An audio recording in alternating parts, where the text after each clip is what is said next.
Bonjour à tous, alors aujourd'hui on va traiter des exercices 15-16, 15-16 on avait dit, 19 et 20, et ça va parler de primitives. Il va falloir vérifier qu'une fonction grand F est la primitive de f sur i. Alors, de bon matin je vous parle mal comme ça, de primitive là, qu'est-ce que c'est cette histoire? Non, c'est très simple la primitive, entre guillemets c'est l'inverse d'une dérivée. Hein. On appelle primitive de f une autre fonction f dérivable sur i telle que f' égale f. Donc grosso modo, si je cherche une primitive d'une fonction, par exemple si je cherche la primitive de 2x, eh ben il faut que je trouve une fonction qui, lorsque je la dérive, fait 2x. Donc par exemple x2. Voilà. Si je cherche une primitive, par exemple, je dis une bêtise moi, de x2, il faut que je trouve une fonction qui, lorsque je le dérive, fasse x2. Alors, vous allez me dire, j'aurais plutôt tendance à dire x3, parce que x3, quand je le dérive, ça fait 3x2. Sauf que moi, ce qui m'intéresserait, c'est de n'avoir que x2. Dans ces cas-là, il faudrait que je divise par 3 ici. Voilà. Et donc que je divise par 3 ici. Et en effet, si vous dérivez, là je l'enlève, si vous dérivez x3 sur 3, ça vous donne directement x2. Donc vous voyez que là, il n'y a pas de... Il faut lire le tableau des dérivés, mais dans l'autre sens. Hein. Donc ça s'appelle petit f, la fonction en elle-même, et ça, c'est grand F, sa primitive. Hein, il y en a d'autres, hein, par exemple, si je cherche la primitive de 5, eh ben, je sais que c'est 5x, parce que lorsque je dérive 5x, je tombe sur 5. Voilà. Il y en a plein d'autres comme ça, que vous connaissez. La primitive de 1 sur x, ah bah, je la connais, c'est ln de x. Parce que lorsque je dérive ln de x, je tombe sur 1 sur x. Etc., etc., etc. Il y en a plein. D'ailleurs, ce tableau a été réécrit ici, là, dans le cours, avec fonction et une primitive. Alors, on dit une primitive parce qu'il pourrait en avoir plein d'autres. Hein. En effet, regardez bien. Hein. Si ici, je rajoute 1 pour x2, x2 plus 1, bah ça a dérivé. Hein. Quand je dérive, hein, ça nous donne bien ça. On est bien d'accord. Donc, si on lit le tableau des, euh, des, pri- des primitives usuelles, hein. On a bien donc grand F. Quand on dérive, on tombe sur F. Et après, on tombe sur F' quand on redérive. Donc, ce que je veux essayer de vous dire, c'est que les notations sont les suivantes. Grand F, c'est ce qu'on appelle la primitive. Celle qui, lorsqu'on la dérive, donne F. Voilà. Et lorsqu'on dérive F, bah, on appelle ça une dérivée, comme, comme on l'a appelé. Ok. Mais hein, l'idée, c'est de dire on va dériver plusieurs fois, ou lorsqu'on dérive une fonction, on tombe sur celle qu'on veut. C'est vraiment l'opération inverse de dérivation. Hein. Si on cherche une primitive, on dit on primitive une fonction, hein, ça se dit, hein, mais c'est pas très joli, mais ça se dit quand même. Hein. C'est-à-dire qu'on va chercher une fonction qui, lorsque je la dérive, fait ça. Et dans la définition, hein, c'était bien écrit hein, ici, là. Regardez, hein, une primitive de f, c'est une fonction grand F qui, lorsqu'on la dérive, fait f. Ça, c'est très important. F a pour dérivée petit f, et f a pour primitive grand F. Alors là, il vous donne un exemple. Hein. x3 sur 3, c'est une primitive de x2.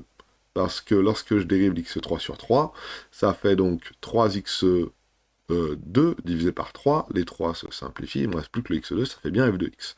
Ok? F de x qui est ici f de 2. Donc voilà, donc en fait c'est la solution d'une équation différentielle hein, qui est y' égale f. Voilà. Bien sûr, les primitives, ça marche pareil que les dérivées. Si vous voulez trouver la primitive d'une somme de deux fonctions, par exemple f plus g, eh ben, il faut trouver la primitive de f et la primitive de g, ça marche. Et puis pareil pour k fois f, hein, comme on avait vu la dernière fois. Bien sûr qu'avec les multiplications et les divisions de fonctions, c'est plus difficile. Et primitiver, je vais pas vous le cacher, ben, des fois on peut pas, des fois on connaît pas.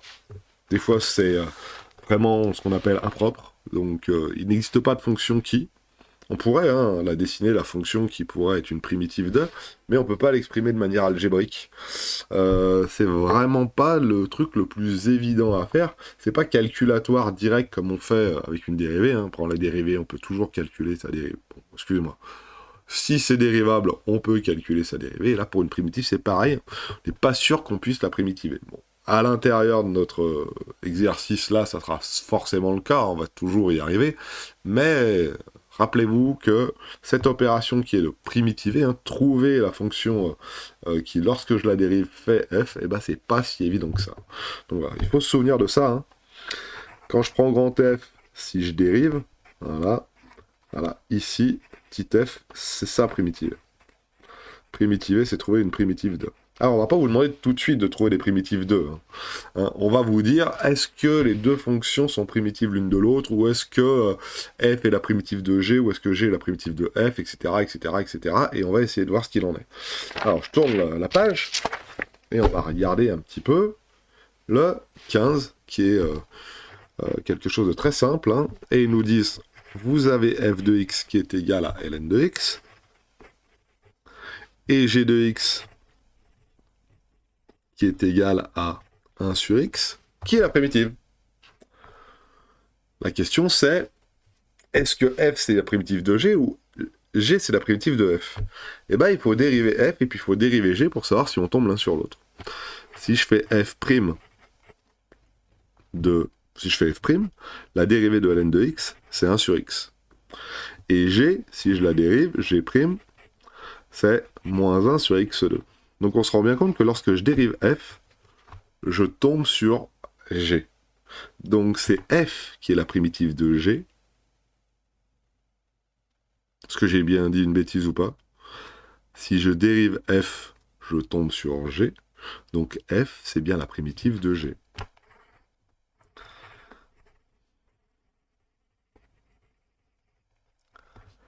De g, car f' égale g. Lorsque je dérive f, je tombe sur g. Donc f', donc f, c'est bien la primitive de g. Attention, car, là c'est car. Si j'avais un tableau à faire, je pourrais le faire... alors je vais le faire dans le sens on dérive. Je prends grand f et petit f, ça c'est la primitive, ça c'est la fonction première, entre guillemets. Si je mets ln de x ici, si je dérive, eh ben on tombe sur 1 sur x. Voilà. On est bon? Donc grand f, c'est bien la primitive.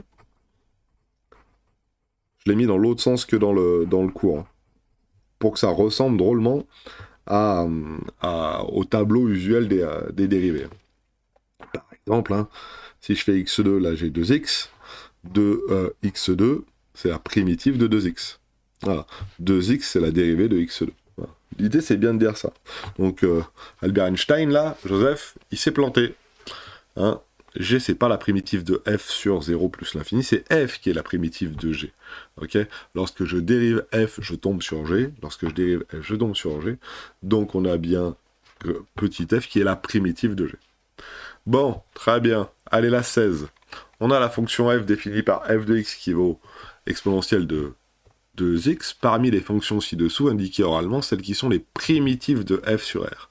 Alors pour pouvoir vérifier que grand f peut être ici est la primitive de petit f, eh ben, il faut dériver grand f et voir si lorsqu'on dérive grand f, on tombe sur petit f. Donc c'est ce qu'il faut faire. Alors on va mettre un petit coup de gomme histoire de gagner un petit peu de place. Voilà. On remonte ça et on fait le 16. Donc, notre fonction f dont on cherche la primitive, c'est exponentielle de 2x. Maintenant, on va faire les tests. On va tester, savoir si grand f est la primitive. Donc là, on cherche la primitive. On cherche la primitive. Alors, bien sûr que là, dans ce cas-là, on la cherche pas brutalement, mais on va tester. On va tester si 1, 2, 3, 4, hein, F, G, H et K, hein, vous voyez que les primitives, on les met en majuscule, hein, sont des primitives de F. Alors, premier candidat à ça, grand F de X, qui est égal à 2 exponentielles de 2x. Alors, calculons grand F'. Parce que si grand F', c'est ça, on a gagné. Donc, grand F', c'est... Alors, dérivée de exponentielle de 2x, c'est 2 exponentielles de 2x. Donc au final, ça fait 2, facteur de 2 exponentielles de 2x. Je vous rappelle, hein, exponentielle de u, sa dérivée, c'est u' exponentielle de u. Ok? La dérivée de exponentielle de u, la dérivée de exponentielle d'une fonction, c'est bien la dérivée de la fonction fois exponentielle de u. Et dans notre cas, donc, La dérivée de 2x, c'est 2. La dérivée de 2x... Ah, excusez-moi, pas celui-là. La dérivée de 2x, c'est 2. Voilà. Donc, au final, la dérivée de l'exponentielle de 2x, c'est 2 exponentielle de 2x. Et il ne faut pas oublier le 2 qu'il y a devant. Donc, au final, ça nous donne 4 exponentielle de 2x. C'est mort. Donc là, non. Grand F n'est pas une primitive de... N'est pas une primitive de petit f. Voilà. Alors, on va recadrer petit f quand même. Lui, c'est Mortibus. Et on va essayer le 2. Alors, 2, ils ont été un peu plus malins. Ils ont mis un 1,5 devant. Quand G2x, c'est 1,5 de exponentielle de 2x. Ce qui nous donne quoi? Au final, G' de x, qui est égal à 1,5. Celui-là, il ne change pas. Et puis, j'ai dit quoi? Exponentielle de 2x, sa dérivée, c'est 2 exponentielle de 2x. Ce qui fait tac, tac, tac. Le demi fois le 2, ça fait 1. Et il reste exponentielle de 2x. Là, on a bien un G qui est une primitive de f. Grand G qui est une primitive de f. Parce que lorsque je dérive grand G, donc que je calcule G', je tombe bien sur f. Ça, c'est bien. F de x. On est bon? Très bien. Maintenant, est-ce que la 3 et la 4, ça fonctionne aussi? Alors, grand H de x, c'est donc E de 2x plus 3. Lorsque je dérive tout ça, ça nous fait donc grand H' de x qui est égal à 2 exponentielle de 2x plus 0. La dérivée de 3, c'est 0. Donc, c'est différent de f de x. Donc, h n'est pas une primitive de f. Donc là, on a bien un f qui n'est pas une primitive de f, grand G qui est une primitive de f, et grand H qui n'est pas une primitive de f. Il ne nous reste plus que la dernière à faire. Alors, je ne vais pas attaquer notre feuille. Oh, si je pourrais. Allez, je vais la faire là, dans l'angle, là. Voilà. La dernière, elle est ici. Et la dernière, c'est la petite 4. Et 4, j'ai k de x, qui vaut donc 5, plus 1 demi de e de x2, e de 2x, excusez-moi. Sa dérivée, qu'est-ce que c'est? Si je dérive ce truc-là, qu'est-ce que j'ai? La dérivée de 5, c'est 0, on la note pas. Il me reste donc 1 demi de 2 exponentielles de 2x. La dérivée de l'exponentielle de 2x, c'est 2 exponentielles de 2x. Les demi et le 2, eh ben, ça se simplifie, et ce qui nous donne au final que k' de x est égal à e de 2x. Et ça, c'est bien f de x. Donc k, donc cette fonction-là, est primitive de, est une primitive. Donc vous voyez qu'il n'y en a pas qu'une de primitive, il y en a plusieurs. Une primitive de f. Ok.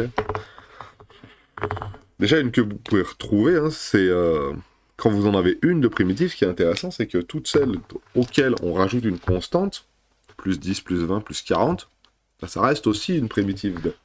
Ah oui, parce que quand vous allez dériver la constante, ça va faire 0. Donc voilà pour le 16, auquel on a pris un peu le temps. Et on va faire la suite maintenant, qui est donc le 18, et je vais trouver un petit peu de place pour pouvoir la faire. Voilà. 15, 16, j'ai fait 15. Ouais, j'ai fait 15, 16, 19. Pourquoi j'ai mis 18? Oui, 19, c'est ça. Donc on a une fonction f qui est définie sur R par f de x qui est égal à, attention, 6x moins 7 exponentielle de 3x. Et on va vérifier que grand F est bien une primitive de petit f sur R. Donc, première chose à faire, calculons. Grand F'. Grand F' de x. Parce que si grand F est une primitive, si je la dérive, je tombe sur f. Donc c'est parti. Alors grand F', qu'est-ce que c'est? Calculons grand F'. Alors, on va déjà écrire grand F de x, c'est... Alors il nous donne 2x moins 3 facteur d'exponentielle de 3x. Donc c'est de la forme u fois v. Avec u qui est égal à u, si tu l'écrivais le u, 2x moins 3. Donc u', la dérivée de 2x, c'est 2, la dérivée de 3, c'est 0. Et avec v, qui vaut exponentielle de 3x, et du même principe, hein, v', qu'est-ce que c'est? La dérivée de 3x, c'est 3, et 3e de 3x. Voilà. On a ça. Dérivons, dérivons, dérivons. Donc, f' de x, ça va être donc u'v plus uv', ce qui fait u' de v exponentielle de 3x plus u 2x moins 3, v', 3 exponentielle de 3x, encore, hein, encore au bout du cahier. Hein. Vous avez vu un peu? C'est fou ça. J'ai beau essayer, j'arrive toujours au bout du cahier. Donc c'est parti, on va réécrire ça propre. 2 exponentielle de 3x plus, entre parenthèses, 2x moins 3 fois 3 exponentielle de 3x. On se rend bien compte qu'on a un facteur commun ici, qui est exponentielle de 3x, exponentielle de 3x, et donc on va pouvoir mettre ce facteur commun justement en facteur, c'est quand même le but, voilà, donc exponentielle de 3x, et on va recopier ce qui reste. Quand je recopie ce qui reste, il me reste un 2, plus, entre parenthèses, 2x moins 3, fois 3. Alors pourquoi je fais apparaître le fois, je sais pas, peut-être parce que justement je vais développer, voilà, et donc quand je vais développer, ça va me donner, alors 2 plus 3 fois 2, 6x, 3 fois 3, 9, et ce qui me donne au final, alors 2 plus 2 moins 9, ça fait moins 7, donc ça fait 6x moins 7, exponentielle de 3x, voilà. Et ça, regardez voir, c'est beau, c'est f de x. F de x, pas f' de x. C'est petit f de x. Okay. Donc, on a bien grand f' qui vaut petit f. J'enlève les x, hein, c'est plus facile à écrire. Donc, grand f est une primitive de petit f. Voilà, tout ça pour ça. Point. Impeccable. En déduire une expression de toutes les primitives de f sur R. Alors là, c'est plus difficile. Mais on voit quelque chose d'intéressant, c'est que ça diffère juste d'une constante. C'est-à-dire que si je rajoute à grand F une constante, alors toutes les primitives, quand je vais dériver, la constante, quand je vais les dériver, elle va devenir nulle. Donc, en déduire l'expression de toutes les primitives de f sur R, alors je ne sais pas si elles seront toutes là, mais en tout cas, celles-ci me paraissent un gros ensemble des primitives. Hein. Toutes les primitives sont de la forme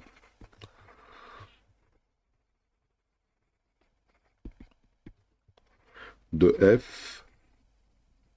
Donc ça serait plutôt, alors f de x, grand f de x, plus une constante. Donc ça va faire,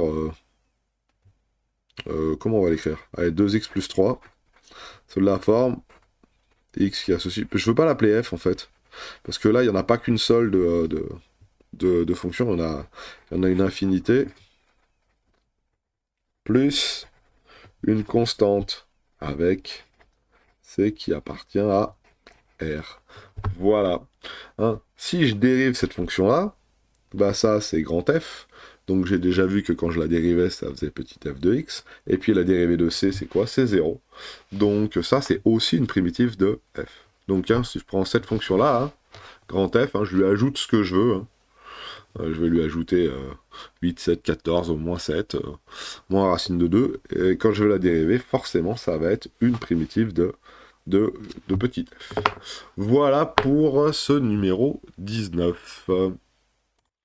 Donc regardez un petit peu, la propriété, elle est là à l'intérieur du cours. Hein. F est une fonction continue sur i, blablabla. Si f est une primitive de petit f sur i, alors pour tout réel c, la fonction f de x plus c est une primitive de f sur i.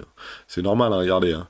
Grand f de x, c'est x2 sur 2, c'est la primitive de x. Et oui, quand je dérive x2 sur 2, ça fait 2x sur 2, il ne me reste plus que x. Donc toutes les fonctions de la forme x2 sur 2 plus quelque chose, et ben c'est une primitive de f. Okay, donc là, hein, vous voyez, hein, il suffit de rajouter une constante pour se rendre compte que c'est aussi une primitive.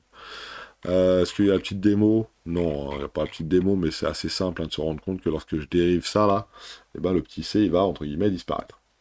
Voilà, on est bon, et on va finir par le 20 qui est tout en haut là-haut. Vérifier l'information donnée par l'écran de calcul formel si compte. Est-ce que la dérivée de ça, c'est bien ça? Et en déduire une primitive de ça. Bon, bah c'est facile. Hein. Si ça, c'est vrai, la primitive de ça, bah c'est ça. On va déjà dériver ça. Ça va nous rappeler comment on dérive un quotient. Dans notre cas, le quotient, c'est à dériver. Alors, on va l'appeler petit f, grand F, on va l'appeler, tiens. Petit 20. On se doute bien que ce qu'il y a en haut, c'est la primitive, et ce qu'il y a en bas, c'est la dérivée. Donc, on va l'appeler grand F. Hein. Soit grand F de x défini sur blablabla sur 1 plus l'infini, x plus 2 sur x moins 1, défini sur 1 plus l'infini. Donc, l'exercice nous le donne, moi je l'aurais écrit. Hein. 1 plus l'infini. Donc, calculons grand F. Calculons grand F'. Grand F' de x. Alors, calculons grand F' de x. Donc, f de x est de la forme. Grand F de x est de la forme. X plus 2, qui est u, sur x moins 1, qui est v. Alors, les fonctions sont assez simples pour essayer de faire en sorte d'écrire directement la fonction. Je vais essayer avec vous, regardez. Ça peut se faire, hein, ça se fait, hein, il suffit d'être un petit peu concentré. Hein. Alors, je me la mets dans un petit coin, u'v moins uv' sur v carré. Ok, toujours une petite aide. U', bah 1. La dérivée de u, c'est 1. V, x moins 1. Moins u, bah x plus 2. V', bah 1. Et oui, la dérivée de x plus 2, c'est la dérivée de x, c'est 1. Plus 0, parce que la dérivée de 2, c'est 0. Et la dérivée de v, c'est 1 aussi, parce que la dérivée de x, c'est 1, et la dérivée de moins 1, c'est 0. Donc voilà. Divisé par v au carré, c'est là où on ne va pas se tromper. X moins 1 au carré. Bon, alors quand on simplifie tout ça, ça fait x moins x, ça fait 0. Moins 1, moins 2, ça fait donc moins 3. Donc on a bien écrit moins 3 sur x moins 1 au carré. Est-ce que c'est ce qu'on a à l'écran?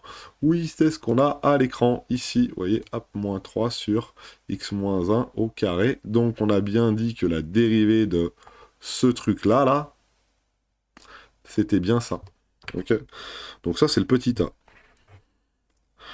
Il faut conclure, hein. Donc, grand F est la primitive.